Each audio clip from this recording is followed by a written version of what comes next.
Bon, le ventre du barbare, c'est une histoire romancée, c'est un roman. Mais c'est un roman qui tente de décrire un fonctionnement économique qui est propre à la Réunion.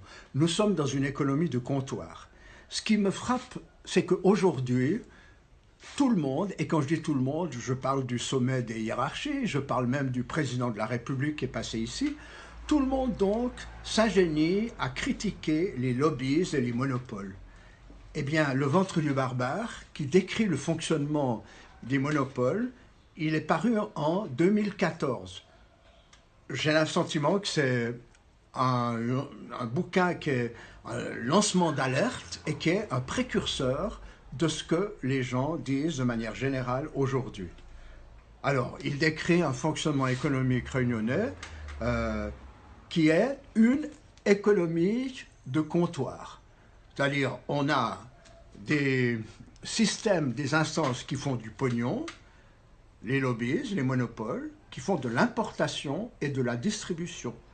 L'importation de pratiquement le 90% de tout ce qui est utilisé et consommé ici à La Réunion, que ce soit en matière alimentaire ou non alimentaire, tout ce qui est dans le domaine de la construction, de tous les usages possibles. Ces systèmes de monopole bénéficient de concours bancaires qui leur sont accordés pratiquement sans aucune restriction. Et il ne faut pas que de petits outsiders lèvent la tête et essayent de faire de l'ombre d'une manière ou d'une autre, même sur les marges de ces monopoles. Ces outsiders sont tout de suite pénalisés. Bien sûr que ce qui fait partie également du système de pénalisation et de condamnation, on le retrouve dans le fonctionnement judiciaire. Le fonctionnement judiciaire est là, en l'occurrence, dans le roman, non pas pour dire la loi, pour dire la règle, pour dire la vérité, la chercher et la prononcer. Il est là notamment pour maintenir les équilibres sociaux, c'est-à-dire l'équilibre des rapports de force entre système dominant et système dominé. On ne va pas perturber le fonctionnement de la société. Il faut maintenir ces équilibres de façon à ce que les choses continuent comme par le passé. Il faut que tout change pour que rien ne change. C'est comme ça.